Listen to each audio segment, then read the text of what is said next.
இந்தியாவையே அதிர வச்ச 6 கொலைகள். அத்தனைக்கும் காரணம் ஒரு பொண்ணா. ஜாலி ஜோசப் கேஸ்.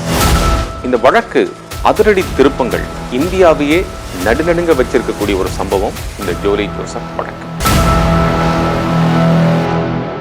மாமியார், மாமனார், கணவர் அப்படின்னு தன்னுடைய சொந்த குடும்பத்தை சேர்ந்த 6 பேரை சந்தேகமே வராத அளவுக்கு அடுத்தடுத்த இடைவெளிகளில் படுகொலை செஞ்சதா ஒரு பெண் அதிரடியாக கைது செய்யப்பட்டிருக்காங்க. இந்தியாவில் இப்போ இது மீண்டும் ஒரு பேசுபொருளாயிருக்கு. அதுக்கு என்ன காரணம்? அந்த சம்பவத்தை அடிப்படையாக வச்சுட்டு curry and cyanide the Jolly Joseph case அப்படிங்கிற ஒரு ஆவணப்படம் இப்போ நெட்ஃபிளிக்ஸ் அப்படிங்கிற OTTயில் வெளியாகி இருக்கிறதா இந்த பரபரப்புக்கு காரணம். அதே நேரத்தில் இந்த ஆவணப்படம் ஒருதலை பட்சமாக வெளியாகிருக்கு. என்னன்னு கேட்டிங்கன்னா, இந்த ஆவணப்படத்திலேயே கொலைக்கான ஆதாரங்களும் சரி ஆவணங்களும் சரி சுட்டி காட்டப்படலை. இதனால தான் ஜோலி ஜோசப் குற்றவாளியே அப்படி இல்லாம அவங்க குற்றவாளினே தீர்ப்பளிக்கப்படாம விடுதலை ஆகிறது கூட வாய்ப்புகள் இருக்கு அப்படின்னு சட்ட வல்லுநர்கள் சொல்றாங்க. அது தொடர்பா பல சந்தேகங்களையும் கேள்விகளையும் அவங்க எழுப்புறாங்க. இந்தியாவையே கொலை நடுங்க வச்ச இந்த ஜோலி ஜோசப் வழக்கில் என்னதான் நடந்துச்சு? எப்படி அடுத்தடுத்த இத்தனை மரணங்கள் நடந்துச்சு? இந்த அத்தனை கொலைகளையும் ஜோலி ஜோசப் மட்டும்தான் செஞ்சாரா? இது எல்லாத்தையும் தாண்டி இன்னமும் இந்த கொலை வழக்குல விடை தெரியாத மர்மங்கள் என்ன, சந்தேகங்கள் என்னென்ன? இப்போ புகார்தார தரப்புலையும் சரி காவல்துறை தரப்புலையும் சரி ஒரு தகவலா மட்டும் இல்லாம குற்றம் சாட்டப்பட்டிருக்காங்க இல்லையா, ஜோலி ஜோசப் பாயிண்ட் ஆஃப் வியூலையும் பல்வேறு சந்தேகங்களையும் கேள்விகளும் இருக்கு. அதை பத்தி இப்ப நம்ம பார்க்கலாம்.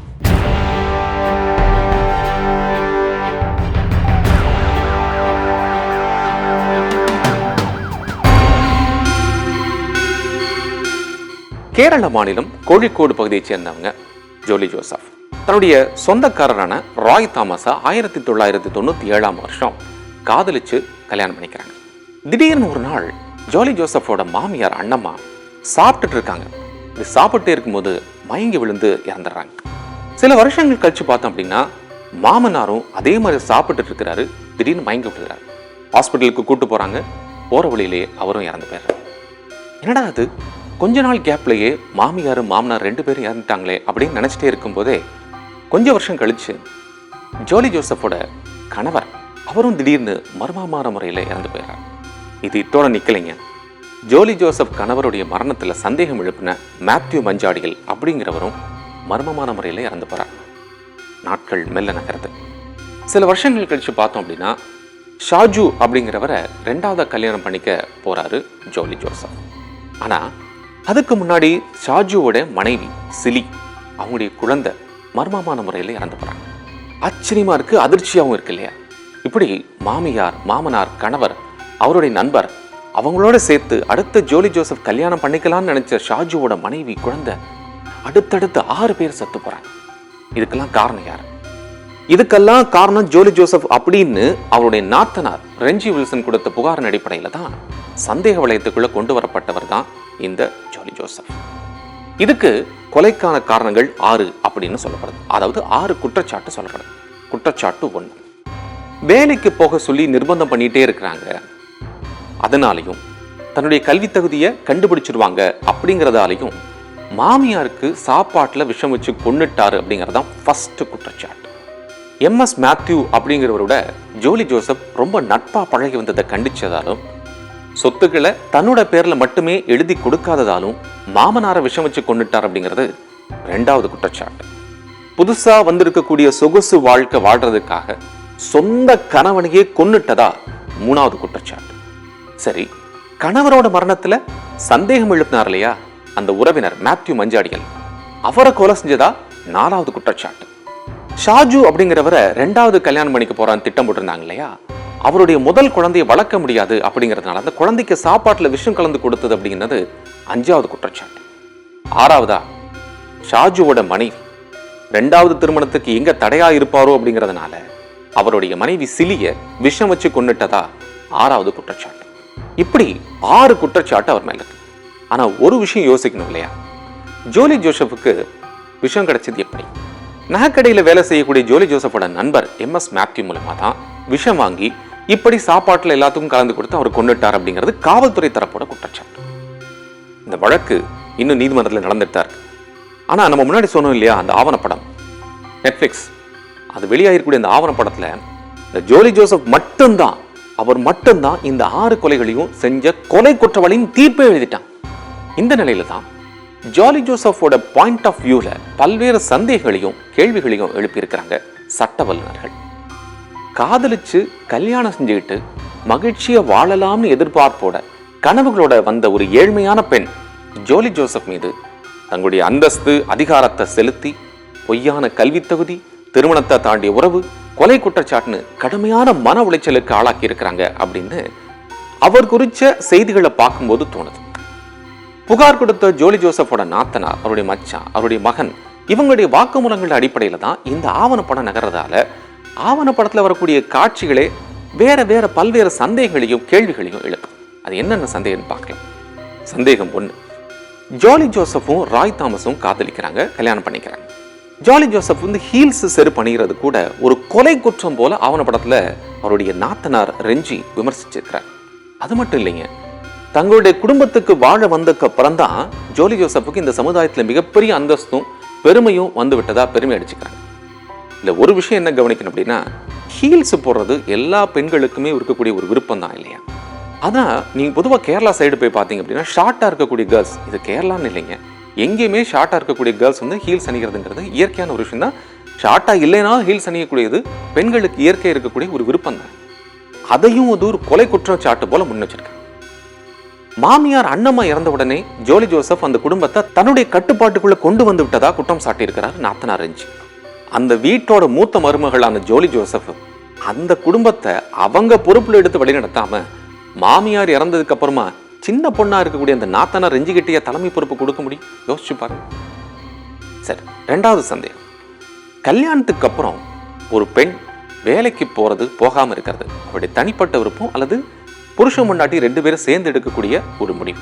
அப்படி இருக்கும்போது கல்யாணம் ஆனதிலிருந்தே மாமியார் அண்ணம்மா வேலைக்கு போக சொல்லி தொடர்ந்து ஜோலி ஜோசப்பை டார்ச்சர் பண்ணியிருக்காங்க. அது மட்டும் இல்லைங்க, ஜோலி ஜோசப் குழந்தை பெற்று அவங்க தாயான அப்புறம் கூட குழந்தைய நாங்க பார்த்துக்கிறோம், நீ வேலைக்கு போ அப்படின்னு அழுத்தம் கொடுக்கக்கூடியது எவ்வளவு பெரிய குடும்ப வன்முறை. யோசிச்சு பாருங்க. இதுல ஒரு விஷயம் கவனிக்கணும், என்ன அப்படின்னா, நாத்தனார் சொன்னது ரொம்ப முக்கியமான விஷயம். எங்க குடும்பத்துக்கு வந்ததுக்கு அப்புறம் தான் அவங்க சமூகத்துல அவங்களுக்கு ஒரு ஸ்டேட்டஸே கிடைக்குது அப்படின்னு சொல்லியிருக்காங்க இல்லையா? அப்படி இருக்கக்கூடியவங்க எதுக்கு தன்னுடைய மருமகளை வேலைக்கு அனுப்பணும்? இந்த கேள்வி எழுதா இல்லையா? சந்தேகம் 3, ஜோலி ஜோசப்போட மகனே தாயை குற்றம் சாட்டுறார் அப்படின்னா அவர் குற்றவாளி தானே அப்படிங்கிறது போல இந்த ஆவணப்படம் சித்தரிக்குது. உங்க அம்மா உங்க மேல பாசம் வைக்காம வேற ஒருத்தரை 2வதா கல்யாணம் பண்ணிட்டா அவர் ஒரு கொலைகாரி, உங்க அப்பாவையே விஷம் வச்சு கொன்னவ, இப்படிலாம் ஒரு நாத்தனார் சொல்லிட்டே இருந்தா எந்த பிள்ளைங்க தாங்க தாய் மேல வெறுப்பாகாம இருப்பாங்க? இப்படி வெறுப்பாகிறதுக்கு வாய்ப்பு அங்க வீட்லயே இருக்குதா இல்லையா? அம்மா ஜெயில இருக்காங்க, நாத்தனார் தான் வளர்த்துட்டு வர்றாங்க. இந்த நிலையில அந்த குழந்தைங்க அம்மாவுக்கு எதிராக பேச மாட்டாங்களா? சந்தேகம் 4, ஜோலி ஜோசப் எம்காம் படிச்சதா கூறுனது பொய், அவங்க சொன்னது பொய். அவங்க அப்பா தாமஸ் வீட்டுக்கு வந்துட்டா மாமியார் அண்ணம்மா விசாரிச்சு உண்மையை கண்டுபிடிச்சிருவாங்க. அதனால மாமியாரோட சாப்பாட்டுல விஷம் கொடுத்து கொலை செஞ்சிட்டார் அப்படிங்கறதா முதல் குற்றச்சாட்டு, அவரது மரணத்திற்கான முதல் குற்றச்சாட்டு. என்னங்க இது? திருமணத்துக்கு முன்னாடியே ஜோலி ஜோசப்போடைய கல்வி தகுதி பத்தி விசாரிச்சிருக்க மாட்டாங்களா? ஜோலி ஜோசப்போட அப்பா வீட்டுக்கு வந்திருக்க மாட்டாரா? காதல் திருமணமாவே இருக்கட்டும், 2 வீட்டாரோட சம்மதத்துக்கு அப்புறம் தானே இந்த கல்யாணம் நடக்குது. ஜோலி ஜோசப் குழந்தை பெற்றுக்கிற வரைக்கும் கூட ஒரு முறை கூட அவங்க அப்பா வீட்டுக்கு வந்திருக்க மாட்டாரா? ஏங்க அப்ப எல்லாம் இந்த மாமியாருக்கு சந்தேகமே வரலையா?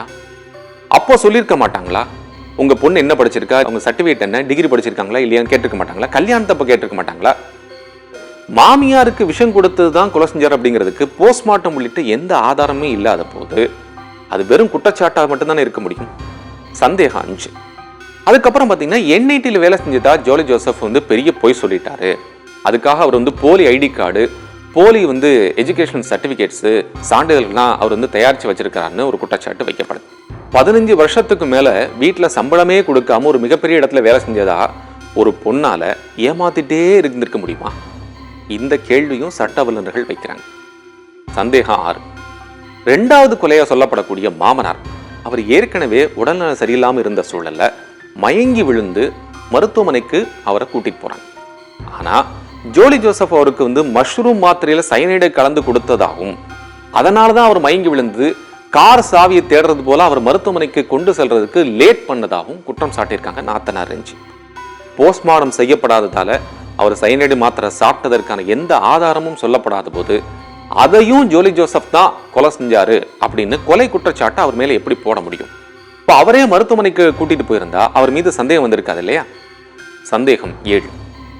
ஜோலியோடைய கணவர், அவருடைய ஹஸ்பண்ட் ராய் தாமஸோட மரணத்தின் போது அப்பதான் போஸ்ட்மார்ட்டம் ரிப்போர்ட்ல சயனைடு இருக்கிறது கண்டுபிடிக்கப்பட்டுச்சு. ஆனா அவர் தற்கொலை செஞ்சிட்டாருன்னு வழக்கு பதிவு செய்யப்படுது. அப்பவே புகார் கொடுத்த நாத்தனார் ரஞ்சிக்கு ஜோலி ஜோசப் மேல ஏன் சந்தேகம் ஏற்படல?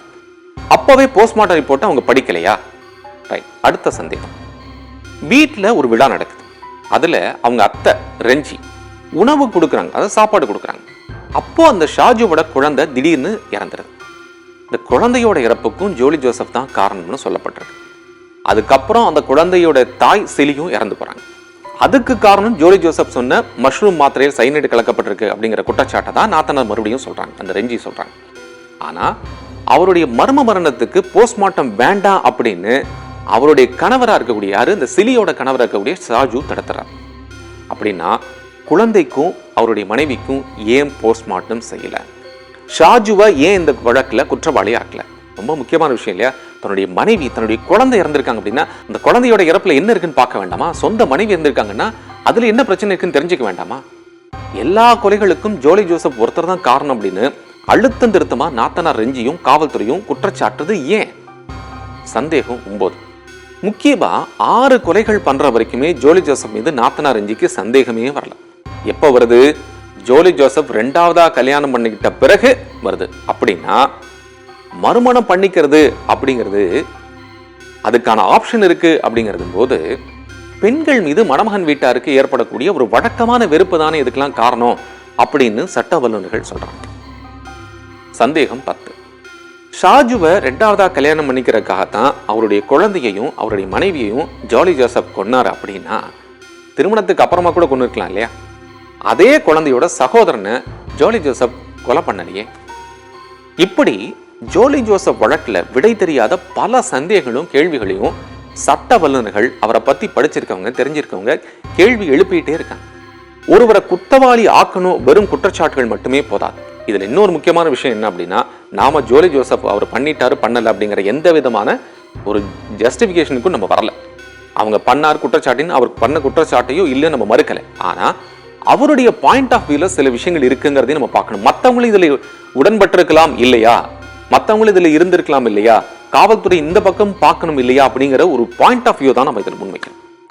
ஆதாரங்கள், கண்ணால் பார்த்த சாட்சிகள், தடயவியல் துறை நிபுணர்களுடைய ரிப்போர்ட்டுகள் அப்படின்னு ஆதாரங்களை காவல்துறை சமர்ப்பிக்கணும். பொய்யான குற்றச்சாட்டுகளை சுமத்தும் போது ஜோலி ஜோசப் உண்மையாகவே செய்த குற்றங்கள்ல இருந்தும் விடுபடுறதுக்கான வாய்ப்பு இருக்கு. இது ஜோலி ஜோசப் வழக்கில் மட்டும் இல்லைங்க, ஒவ்வொரு வழக்கிலையும் புலனாய்வு ஆவணங்கள் திரட்டதுல காவல்துறை கவனமா செயல்பட வேண்டும் அப்படின்னு தான் சட்ட வல்லுநர்கள் எச்சரிக்கிறாங்க. மற்றும் ஒரு கிரைம் ஷோவில் சந்திக்கலாம்.